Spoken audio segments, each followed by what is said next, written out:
Amén. Bueno, bienvenidos a la segunda clase de En sus pasos. La semana pasada estuvimos en la introducción hablando acerca de las tres partes en las que vamos a dividir esta serie. ¿Se acuerdan cuáles eran esas partes? Preexistencia, encarnación y glorificación. Muy bien. Comenzamos con la preexistencia y estamos hablando de quién. ¿Se acuerdan que habíamos comenzado con el texto de Primera de Pedro? En donde debajo del título dice que Él nos dejó ejemplo, ¿para qué? Para que sigamos sus pisadas. ¿No? Pedro habla de eso. En el contexto en donde Pedro habla estas palabras, ¿cuál era la situación de la iglesia cristiana en ese momento? Estaban comenzando los primeros atisbos de la persecución. El cristianismo estaba comenzando a sufrir por causa de su fe. Estamos hablando de la época del Imperio Romano, Nerón acusando a los cristianos de incendiar Roma, tratando a los cristianos como una secta peligrosa. Los cristianos no eran bien vistos. Empiezan las difamaciones, las acusaciones. En ese momento de la historia, cuando Pedro escribe esto, la iglesia no la estaba pasando bien. Por causa de su fe estaban sufriendo.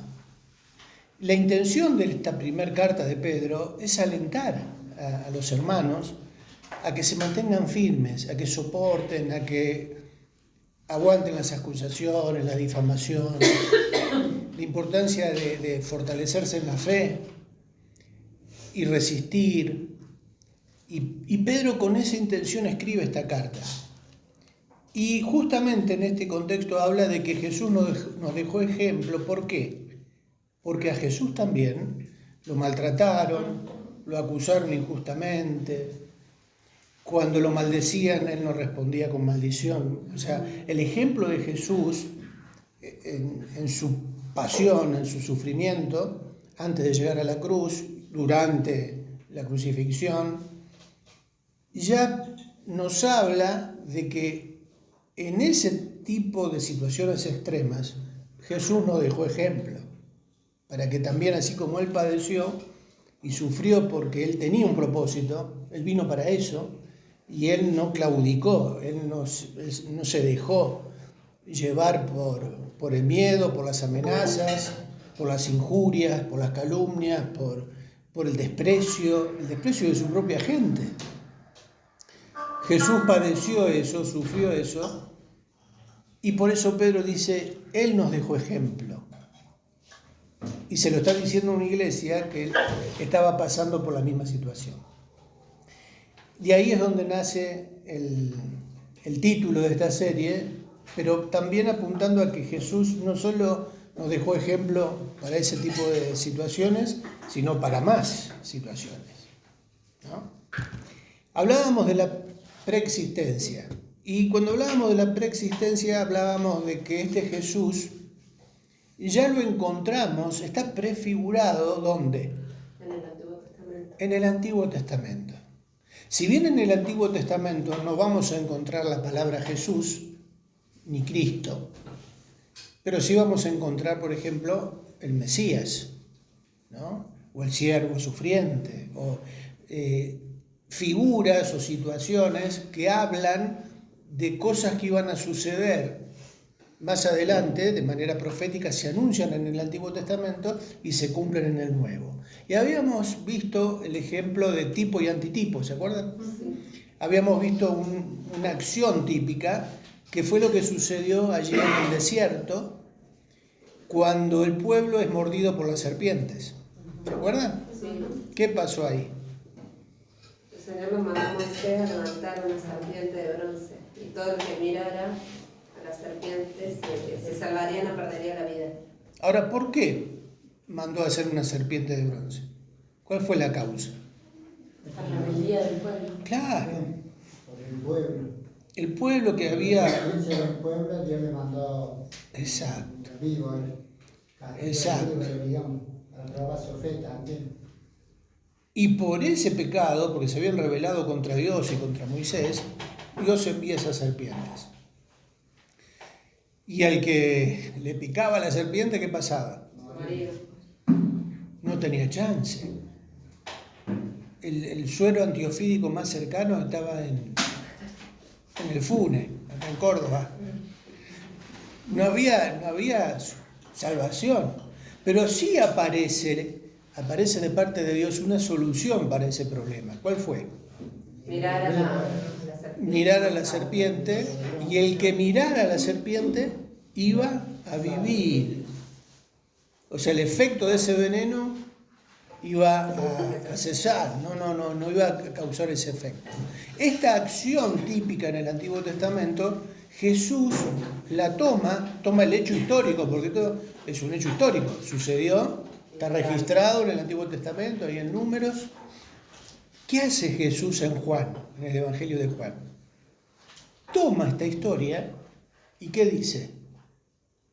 Así como Moisés levantó la serpiente en el desierto, así es necesario que el Hijo del Hombre, ¿para qué? Salvación de los gentiles. Para que todo aquel que así como pasó en el desierto, mire con fe a la cruz, iba a ser salvo. Por cuanto todos pecaron, están destituidos de la gloria de Dios. Todos nosotros pecamos. Y la paga del pecado, dice Pablo en Romanos, ¿qué es? Muerte. La muerte. Así como los judíos en el desierto, también nosotros estábamos condenados a muerte hasta que miramos a la cruz con fe. El confiar en la obra de Cristo en la cruz, el creer y aceptar que es suficiente para nuestra salvación, ¿qué hizo? Que por esa fe puesta en la cruz, por creer en el sacrificio de Cristo, la muerte, la condena a muerte que nosotros teníamos, es quitada. Y pasamos de muerte a vida. Lo mismo que pasaron los judíos en el desierto, pasó con nosotros. Entonces estamos hablando de una acción que tipifica en el Antiguo Testamento la obra de Cristo en el Nuevo a nuestro favor. Él murió por nuestros pecados. Entonces ahí estamos viendo un ejemplo de algo que se prefigura en el Antiguo Testamento y se cumple en el Nuevo. Pero también habíamos dicho que así como hay acciones típicas, hay personajes típicos en el Antiguo Testamento. Y teníamos en el apunte, habíamos llegado, tipos de Cristo: Adán, Melquisedec, Moisés, bueno, la serpiente de bronce como un hecho, como un acto típico. Y nos quedaba pendientes el punto B, que tiene como título Epifanía, teofanía, cristofanía. Epifanías, teofanías, cristofanías. Palabras quizás medias raras, no están en la Biblia, aunque sí en el griego, sí figuran en el texto original. Y vamos a ver un poco qué significan estos términos, ¿sí? ¿Quién va a leernos el punto desde el título hasta el punto 2? Dale. Epifanía, teofanía, cristofanía. Estos términos no exponen ninguna doctrina central de la palabra de Dios. Solo intentan ensayar una explicación para ciertas apariciones o manifestaciones divinas, lo que está en paréntesis. 1. Epifanía. Epi, sobre o por encima, y fanía, aparición o manifestación. Se trata de una manifestación especial o sobrenatural con la intención de ser percibida por los hombres. Leo el 2. Dale con la teofanía.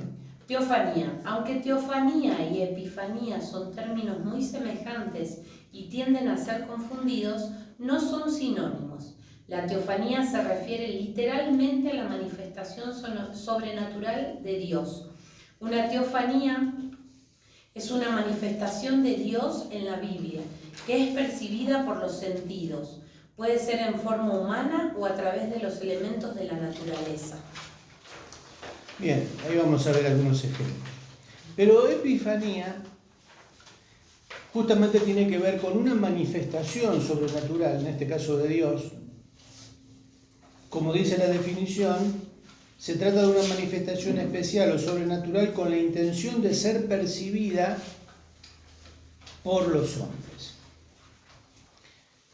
¿Escucharon alguna vez hablar de una epifanía? Tuve una epifanía. Alguna vez en algunos diálogos o en algunas películas o en algunos poetas usan este término para decir tuve una revelación, o algo me vino, tuve una visión o una percepción rara, extraña, que lo toma la persona que lo experimenta como una revelación divina. Puede ser o no. A veces la usa cualquiera, pero cuando lo encontramos en la Biblia, el término epifanía o teofanía tiene que ver con una manifestación de Dios. Y después hay otro término, el que sigue después, cristofanía. Tanto teofanía como cristofanía, si bien son dos palabras distintas, se refiere a una manifestación de Dios, porque creemos que Jesús es Dios. También es una manifestación divina.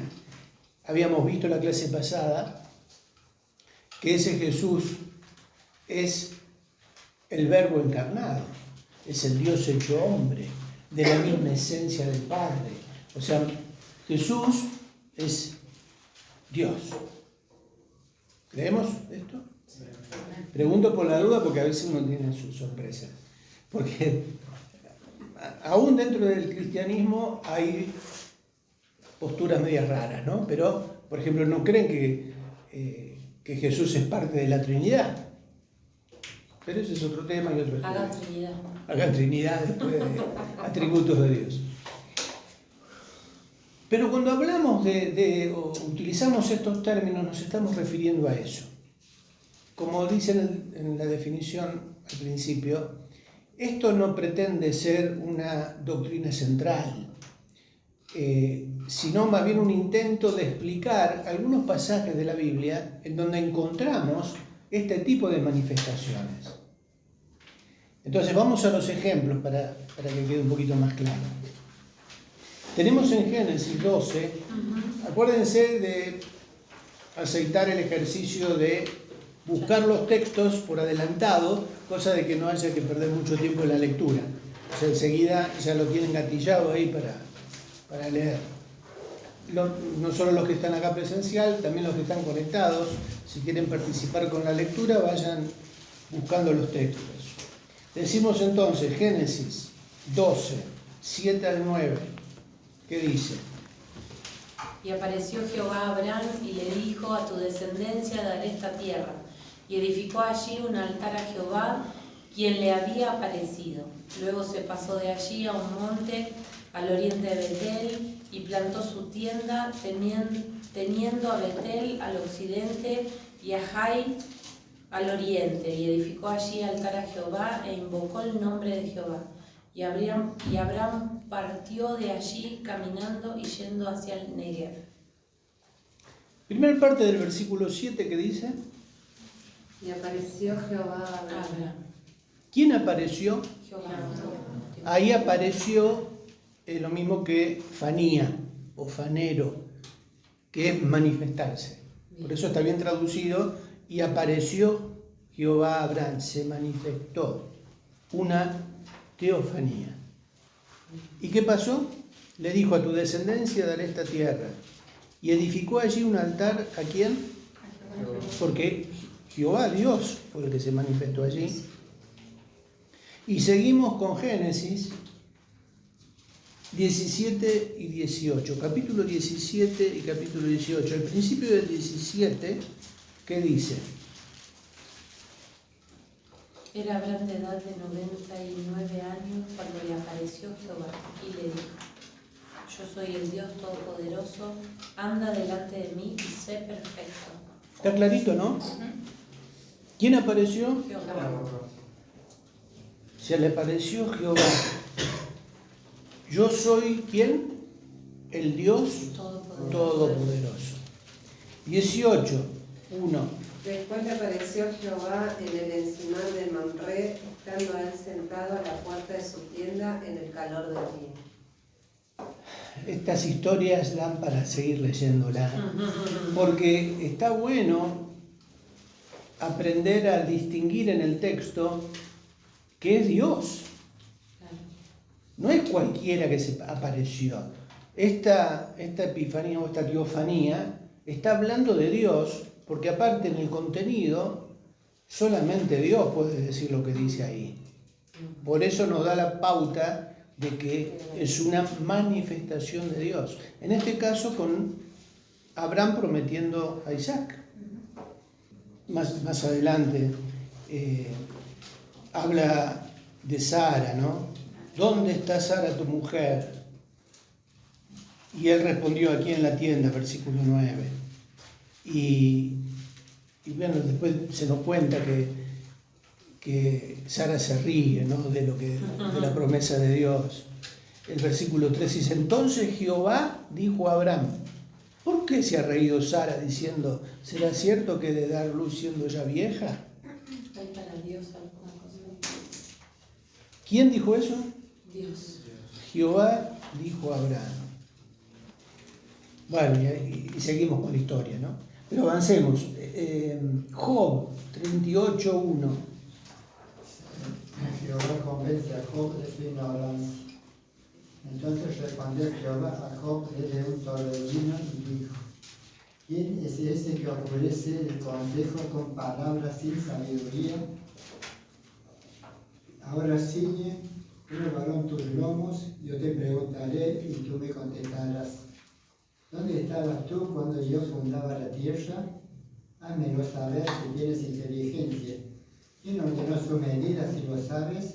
¿O quién entendió sobre ella, sobre qué están fundadas sus bases? ¿Quién está hablando ahí? Dios. Dios con Job. Con Job. ¿Desde dónde aparece la voz de Dios? Acá vemos algo de la naturaleza que Dios utiliza ¿para qué?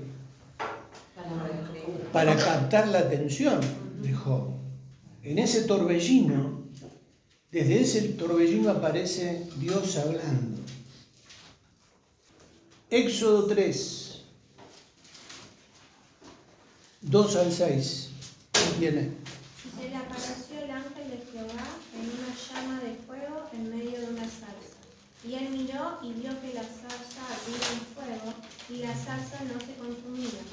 Entonces Moisés dijo, iré yo ahora y veré esta grande visión, porque causa la zarza no se quema. Viendo Jehová que él iba a ver, lo llamó Dios del medio de la zarza y dijo, Moisés, Moisés. Y respondió, heme aquí. Y dijo, no te acerques, quita tu calzado de tus pies, porque el lugar que tú estás, tierra santa es.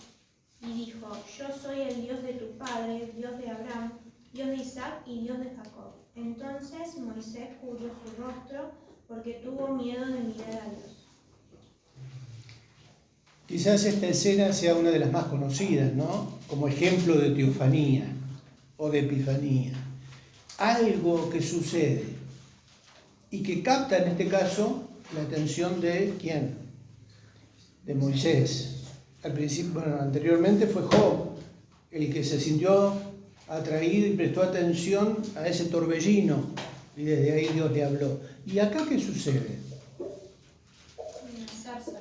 Moisés ve una zarza, un arbusto, una planta, que comienza a arder, se está prendiendo fuego, pero ¿qué detalle aparece ahí que le hace ver a Moisés que no era algo común? No se consumía los árboles. No se consume, se estaba quemando y no se terminaba de quemar. No se terminaba de quemar. Acá hay algo raro, dijo Moisés. Se sintió atraído a eso y ahí, en ese momento, es donde aparece ¿quién? Desde la zarza. En el texto se identifica bien clarito que es Dios el que le habla. Se manifestó Dios, una fanía, a Moisés desde la zarza para decirle, para mostrarle su voluntad, ¿no? Éxodo 24, 9 al 11. 24:9. Y subieron Moisés y Aarón, Nadab y Abiú, y 70 de los ancianos de Israel, y vieron al Dios de Israel, y había dejado de sus pies como un embaldosado de zafiro, semejante al cielo cuando está sereno. Mas no extendió su mano sobre los príncipes de los hijos de Israel, y vieron a Dios y comieron y bebieron.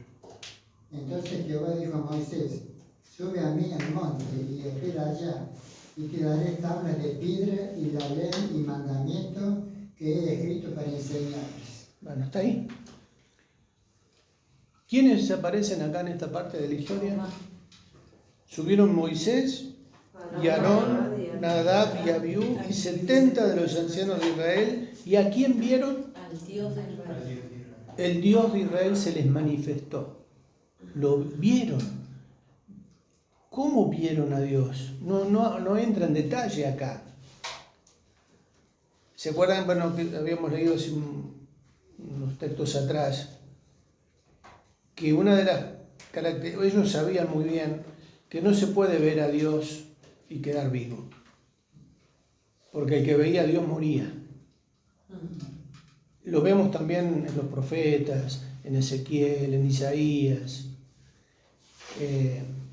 El temor que tenían de haber estado delante de Dios, y sabían que no había manera de zafar porque no se podía ver a Dios y vivir.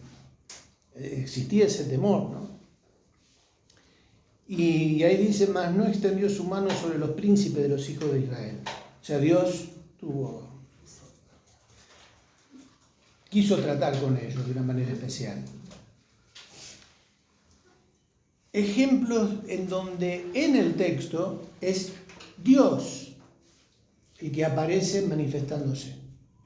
Cuando hablamos de cristofanía, que es el punto que sigue, estamos ya hablando de algo que se diferencia de una epifanía divina. ¿Y por qué decimos que se diferencia? Vamos a los textos. La definición dice: se refiere a la manifestación de la segunda persona de la Trinidad, que es mencionada como el ángel de Jehová. No se trata de un ángel creado, es un mensajero con características divinas. Se diferencia de los otros porque no rechaza la adoración. Uno ve este ejemplo en Apocalipsis, porque Juan, allí en el capítulo 22, nos muestra de que ese que estaba delante de él acepta la adoración. Hay otro que no acepta la adoración. Yo soy un siervo como tú. ¿No? La cristofanía. Una pregunta. A ver. Ay, disculpe, pastor. Sí. ¿Cómo está? Hola. Carolina, ¿cómo está? Le hago Carolina. una consulta. Sí, porque no me quedó un poco claro. Vio que usted dijo en la explicación que había mucho temor de Dios, que cuando morían, que cuando morían, ¿cómo es esto? No me sale cómo decirlo. El que veía a Dios moría. Ajá. Y ahora los que mueren también lo pueden ver a Dios. Por ejemplo, si yo me muero ahora, ¿yo lo veo a Dios? Espero que sí. Bueno, No, digo, esa es la esperanza. O duermo. Claro. O duermo. A eso porque no quedó claro. Bueno, estamos entrando en otro tema doctrinal. Bueno. ¿Pero por qué? No, me quedó eso, ¿viste? Me quedó eso, pastor, de esa duda. Ajá. No, cuando hablamos de Dios que se manifestó en el Antiguo Testamento, hablando con seres mortales, lo hizo de tal manera, por ejemplo, la zarza, el torbellino, o ciertas manifestaciones que no se detallan cómo fueron. En el caso de Abraham, por ejemplo, sí se dice que es Dios el que habla, el que se revela. o el que se manifiesta. Pero también por una cuestión que eso lo vemos por ahí cuando vemos atributos de Dios, ¿no? La santidad de Dios es tan grande, la presencia de Dios es tan poderosa que no hay mortal que pueda resistir esa cercanía a la presencia de Dios y mantenerse vivo. A eso se refiere los ejemplos de lo que estamos viendo, ¿no? Bueno. Pero sí, la esperanza del cristiano es que cuando partamos de este mundo vayamos a la presencia de Dios para estar para siempre con Él, y ahí dice, lo vamos a ver cara a cara, ¿no? Vamos a conocer a Jesús tal cual Él es, el Jesús resucitado. O sea, la esperanza del cristiano es sí, cuando partamos con el Señor poder verlo cara a cara. O sea que en eso quédate tranquila. Lo que vos decías recién de si estamos conscientes o no, estamos dormidos cuando morimos, es una... Por ejemplo, los testigos de Jehová creen, y creo que alguna otra secta también, que cuando una persona muere, entra en un sueño. Es como que pasa a estar dormido. Y que justamente cuando abre los ojos, como no pasó el tiempo, me parece que vamos a entrar en una cuestión doctrinal de... A mí No, igual me queda claro, pastor, me queda claro que lo vamos a ver cara a cara. Pero digo, como vos mencionaste eso, si lo vamos a ver o vamos a estar dormidos, son teorías que corresponden a interpretaciones que, como decimos siempre, hay que tomar porque tienen sus puntos flojos. Pero no, nuestra esperanza es poder verlo a Él. Pero ya vamos a estar con cuerpos resucitados, glorificados, en condiciones de poder verlo. En la actualidad, nosotros no estamos en condiciones de estar en una cercanía de la presencia de Dios, así como Él es, porque no la soportaríamos, nuestro cuerpo no la aguantaría. Por eso Dios a Moisés le permitió, dice, lo escondió en una peña y le permitió ver las espaldas, una parte, cuando Dios pasaba. Está hablando de una metáfora en donde Dios puede llegar a permitirnos ver una parte de su gloria, pero no estaríamos en condiciones de poder ver toda esa gloria porque no la soportaríamos. A eso se refería Isaías, también cuando decía, ay de mí, estoy muerto, porque siendo de labios inmundos mis ojos han visto a Dios. O sea, él era consciente de que sus limitaciones como mortal y como pecador no le permitían ver a Dios y mantenerse vivo. Sin embargo, Dios tuvo misericordia, se le manifestó de una manera parcial. Lo mismo pasa con Ezequiel, lo mismo pasa con otros siervos de Dios, a los cuales se les permite ver una parte o tener esa experiencia de una manifestación de Dios, pero no plena porque, repito, no estamos en condiciones de poder soportar esa presencia de Dios, porque es cierto, yo me imagino que si me aparece Dios, nomás en una salsa viendo, quedo liquidado ahí nomás. Bueno, pero volviendo a esto de la cristofanía, se refiere, decíamos, a la manifestación de la segunda persona de la Trinidad, que es mencionada como el ángel de Jehová. Bueno, la cristofanía no deja de ser una teofanía. Vamos a Génesis 16, 7 al 14. Vamos a ver estos ejemplos. Esperemos terminar hoy con cristofanía, aunque sea algunos textos. Se manifiesta Agar, Génesis 16. Y halló el ángel de Jehová junto a una fuente de agua en el desierto, junto a la fuente que está en el camino de Shur. Y le dijo, Agar, sierva de Sarai, ¿de dónde vienes tú y a dónde vas? Y ella respondió, huyo de delante de Sarai mi señora. Y le dijo el ángel de Jehová, vuélvete a tu señora y ponte sumisa bajo su mano. Y le dijo también el ángel de Jehová: multiplicaré tanto tu descendencia que no podrá ser contada a causa de la multitud. Más 14. Además le dijo el ángel de Jehová: he aquí que has concebido y darás a luz un hijo y llamarás su nombre Ismael, porque Jehová ha oído tu aflicción. Y él será hombre fiero, su mano será contra todos y la mano de todos contra él, y delante de todos sus hermanos habitará. Entonces llamó el nombre de Jehová que con ella hablaba: tú eres Dios que ve, porque dijo: ¿no he visto también aquí al que me ve?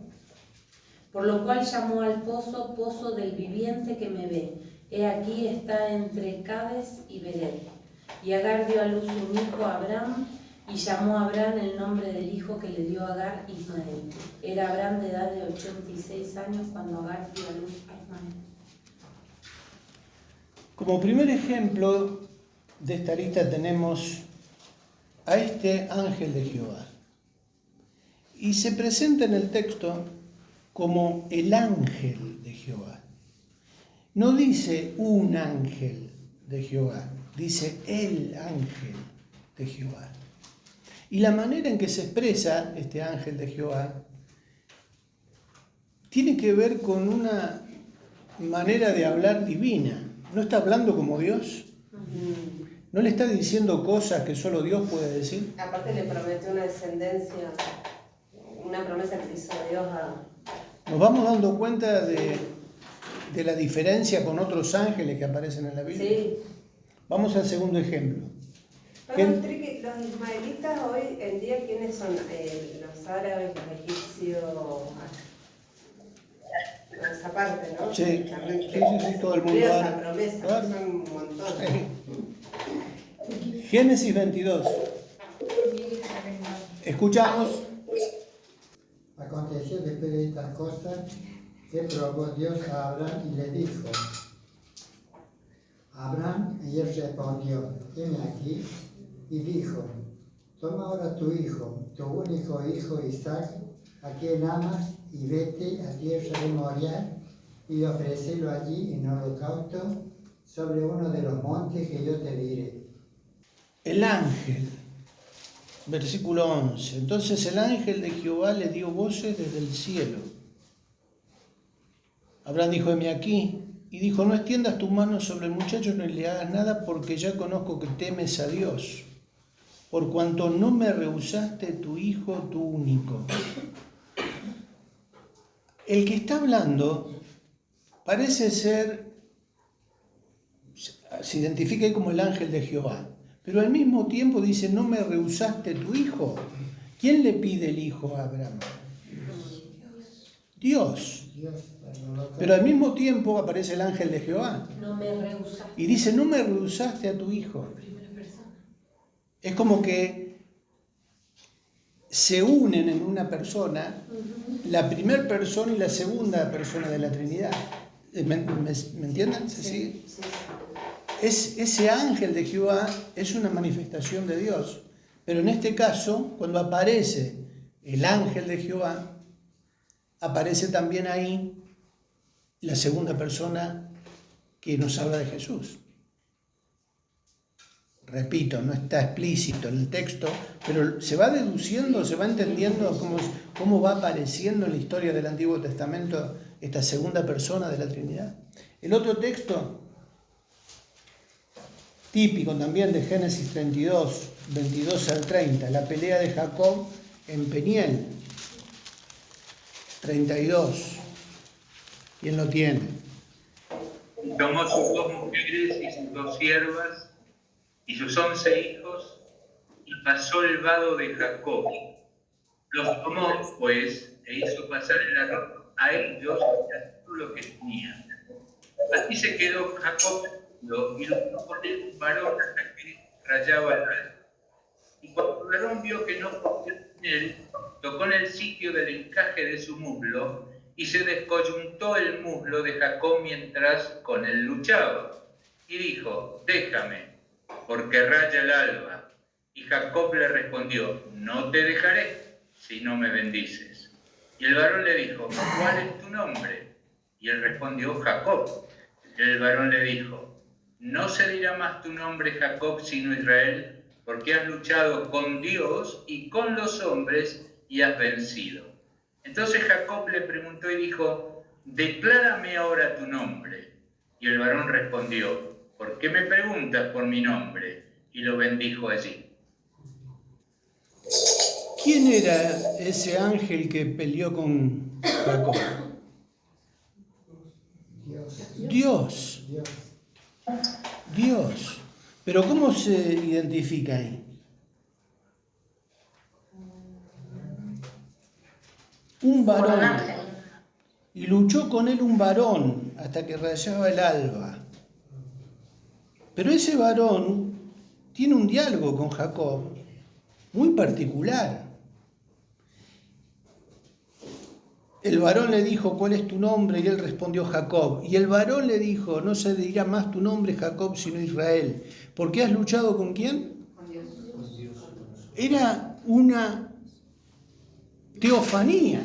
Estamos hablando de una teofanía, pero también decíamos que cristofanía y teofanía en realidad son manifestaciones de Dios. Pero en este caso, en este diálogo, es alguien que aparece, que se le aparece a Jacob. Y no solo eso, sino que lo bendice. No es cualquiera el que aparece ahí, es Dios mismo. ¿Se va entendiendo? ¿Se va viendo? ¿Se va notando la diferencia? Quizás acá uno podría decir es más teofanía que cristofanía, pero hay una relación porque acá aparece, también se manifiesta como un varón, ¿no? No es como en otros casos que se habla desde un torbellino, de una zarza, no, acá aparece en una persona. A Josué como el varón con la espada desenvainada. ¿Se acuerdan esa historia de Josué? 5, 13 al 15. ¿Quién lo tiene? Yo lo tengo el video. Estando Josué cerca de Jericó, alzó sus ojos y vio un varón que estaba delante de él, el cual tenía una espada desenvainada en su mano. Y Josué, yendo hacia él, le dijo, ¿eres de los nuestros o de nuestros enemigos? Él respondió, no, mas como príncipe del ejército de Jehová he venido ahora. Entonces Josué, postrándose sobre su rostro en tierra, le adoró y le dijo, ¿qué dice mi señor a su siervo? Y el príncipe del ejército de Jehová respondió a Josué, quita el calzado de tus pies, porque el lugar donde estás es santo. Y Josué así lo hizo. ¿Quién era este que se le apareció a Josué? El príncipe del ejército. El príncipe del ejército de Jehová. Jehová de los ejércitos. También se lo asocia a Jehová de los ejércitos con la segunda persona de la Trinidad. Seguimos viendo ejemplos de lo que podemos considerar como una persona que tiene que ver con ese Jesús que vemos después en el Nuevo Testamento, pero que aparece ahí como el ángel de Jehová, como el príncipe del ejército de Jehová, como un varón que lucha con Jacob, pero que también se le presenta a Josué. ¿Quién era? Vamos a ver si adelantamos. Me gusta, después sigan leyendo los textos. La historia de Gedeón también es apasionante. Los padres de Sansón,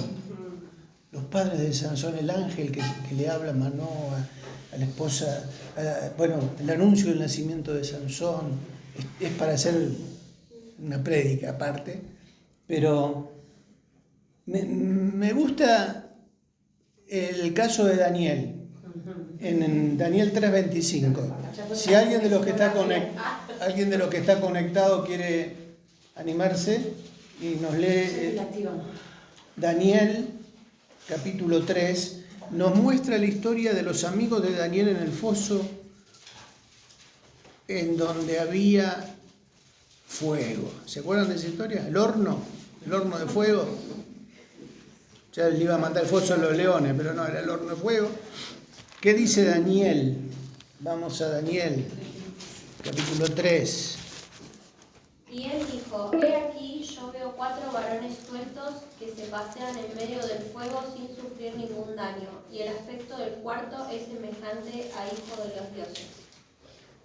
¿Se acuerdan la historia? Bueno, habría que leer todo.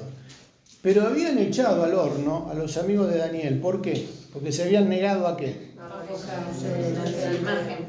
Y el edicto, la orden era echar al horno a todos los que no obedecieran esa ley. Cuando ellos se mantuvieron fieles y no se dejaron asustar por el horno, ¿qué fue lo que sucedió? Nabucodonosor estaba siendo testigo de todo, ¿eh? El que dice eso es Nabucodonosor. Entonces el rey Nabucodonosor, versículo 24, se espantó y se levantó apresuradamente y dijo a los de su consejo: ¿no echaron a 3 varones atados dentro del fuego? Sadrach, Mesach y Abednego. ¿No eran 3? Ellos respondieron al rey: es verdad, oh rey, echamos a 3. Y él dijo: he aquí, yo veo 4 varones sueltos que se pasean en medio del fuego sin sufrir ningún daño. Y el aspecto del cuarto es semejante ¿a quién? El rey se dio cuenta que había alguien ahí que marcaba una diferencia. Él se daba cuenta de que era alguien especial, era semejante, él dice, ¿no?, en su lenguaje, al hijo de los dioses. O sea, dentro de su politeísmo y dentro de su incredulidad, sí reconoce que había algo divino ahí en el horno. ¿Y qué sucede después? Nabucodonosor se acercó a la puerta del horno de fuego ardiendo y dijo: Sadrach, Mesach y Abednego, siervos del Dios Altísimo. ¿Cómo cambió el asunto, no? Siervos del Dios Altísimo, salid y venid. O sea, los invita a salir del horno. Entonces Sadrach, Mesach y Abednego salieron del medio del fuego y se juntaron los sátrapas, los gobernadores, los capitanes y los consejeros del rey para mirar a estos varones, cómo el fuego no había tenido poder alguno sobre sus cuerpos, ni aun el cabello de sus cabezas se había quemado. Sus ropas estaban intactas y ni siquiera olor de fuego tenían. Entonces, ¿qué dijo Nabucodonosor? Bendito sea el Dios de ellos. Qué tremendo, ¿no? El rey Reconoció. bendición, bendito sea el Dios de ellos, de Sadrach, Mesach y Abednego, que envió su ángel y los libró a sus siervos que confiaron en él y que no cumplieron el edicto del rey y entregaron sus cuerpos antes que servir y adorar a otro Dios que su Dios. Qué tremendo, ¿no? Por lo tanto, decreto que todo pueblo, nación o lengua que dijere blasfemia contra el Dios de Sadrach, Mesach y Abednego sea descuartizado y su casa convertida en muladar, por cuanto no hay Dios que pueda librar como este. Entonces el rey engrandeció a Sadrach, Mesach y Abednego en la provincia de Babilonia. Ya está, cerremos todo. Sí. No es hermosa la palabra de Dios, no nos alienta, no alienta nuestra fe. No nos muestra de que este Dios no está distante de nosotros, está cercano, aunque sea el Dios santo y todopoderoso, Él se manifiesta, fanía, la epifanía. Cuando Él quiere revelar su naturaleza, su poder, lo hace, lo hizo y lo sigue haciendo. Lo que pasa es que a veces no nos damos cuenta, pero Dios siempre está cerca nuestro y se revela, se manifiesta. Y en este caso vemos a alguien, decía Nabucodonosor, como el hijo de los dioses. Él vio una figura. Y tiene que ver, yo creo, o sea, repito, tiene que ver con una cuestión subjetiva. No dice explícitamente la Biblia que era Jesús o que era el Mesías prometido. No, está hablando del ángel de Jehová.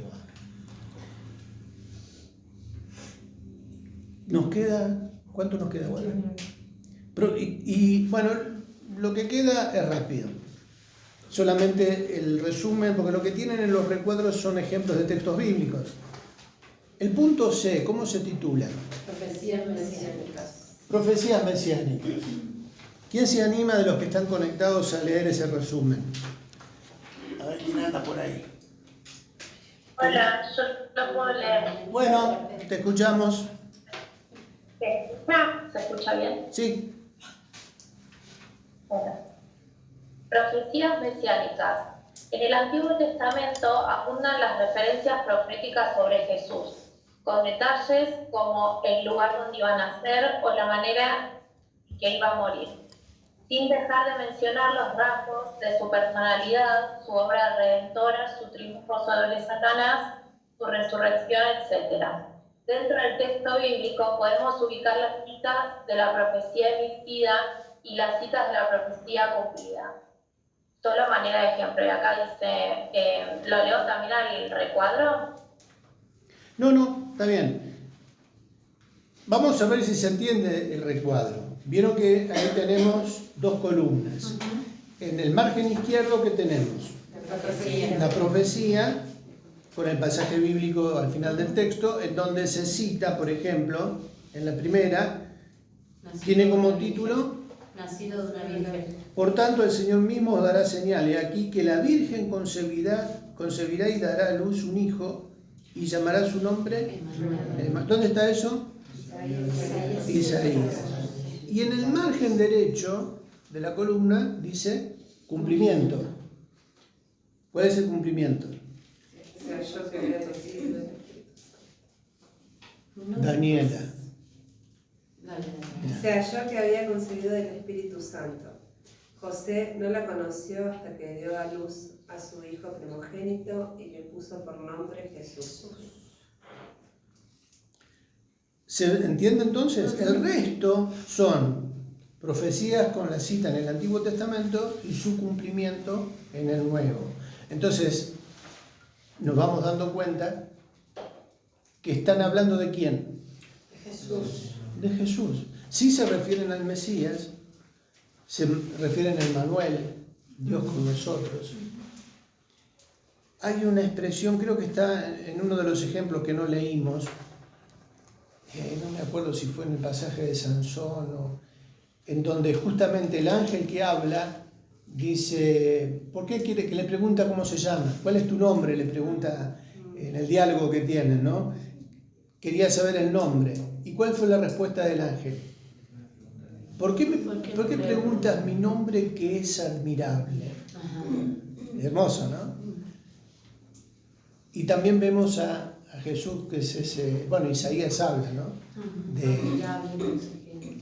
Refiriéndose al Señor, al Mesías prometido, de que su nombre es admirable, consejero, Padre eterno, Dios fuerte, príncipe de paz. ¿Está hablando de quién? Jesús. De Jesús. Por eso decimos que tenemos en el Antiguo Testamento acciones, personas, tenemos a la manifestación de ángeles que nos hablan de ese Jesús prefigurado en el Antiguo Testamento y que también como estamos dentro de qué punto todavía preexistencia, ya lo vemos existiendo antes, ¿no? Terminamos leyendo la conclusión después del recuadro. Aunque siempre ha habido y seguirá habiendo intentos por desacreditar la Biblia, la profecía, la historia y la arqueología no dejan de confirmar la veracidad de la palabra de Dios. Y con respecto a la persona de Jesús, en el Nuevo Testamento hay más profecías que especifican su cumplimiento. Por estas y otras razones, Jesucristo no fue solo un hombre más que habitó en este mundo, dejando una huella en la historia. Su existencia trasciende en el tiempo y el espacio. Y esta verdad es fundamental para entender el propósito de su venida. Bien. En los textos que están ahí, dice, bueno, en el Nuevo Testamento hay más profecías que esperan su cumplimiento. ¿Y los textos a qué se refieren?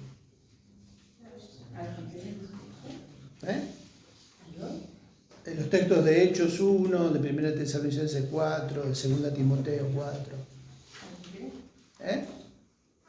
Acerca de Jesús, porque son profecías que están... de Jesús. A la venida de Jesús. A la venida, a la segunda venida del Señor. O sea, todavía hay profecías con respecto a Jesús que faltan cumplirse y que tienen que ver también con la escatología. Pero ese es otro tema. El Señor va a volver. Amén.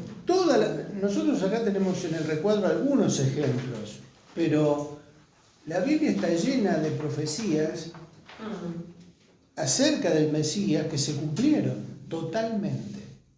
Y también tiene profecías que están en el Nuevo Testamento, que se cumplieron, que se están cumpliendo y que se van a cumplir. Por eso es importante que conozcamos la palabra de Dios y más que nada sepamos que todo lo que tiene que ver con Jesús, ya me estoy adelantando a la conclusión, pero es algo que nos afecta directamente a nosotros. Por eso, cuanto más conozcamos del ejemplo del Señor, de su vida, de su ministerio, de su antes y su después, también tiene que ver con nosotros. Es fabuloso. Todo lo que fue el Señor, todo lo que prefigura la persona de Jesús en la palabra, también habla de nosotros. Por eso, cuanto más conozcamos del Señor, más vamos a conocer de lo que Dios tiene preparado para nosotros. Está en nosotros querer aceptar ese desafío. ¿Nos animamos a seguir los pasos de Jesús? ¿Oramos? Padre Santo, te damos tantas gracias porque tú te has revelado y nos das la oportunidad de conocerte. Gracias. Como dice el título de lo que se está estudiando, queremos seguir tus pasos. Amén.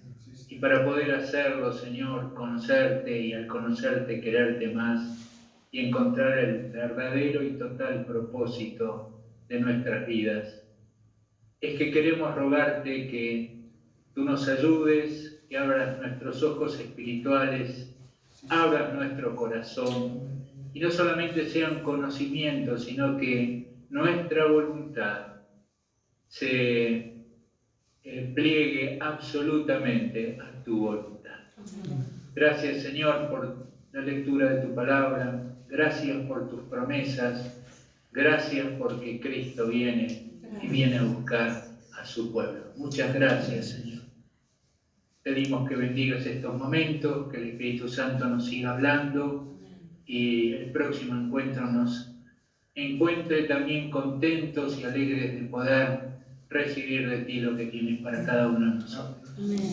Bendice a Ricardo, Señor, que tú lo estás usando como instrumento para compartir tu palabra. Y bendice el regreso de los que están allí. Te lo agradecemos y te lo pedimos en el nombre de Jesús. Amén. Amén. Amén. Amén. Gracias. Bueno, Dios les bendiga.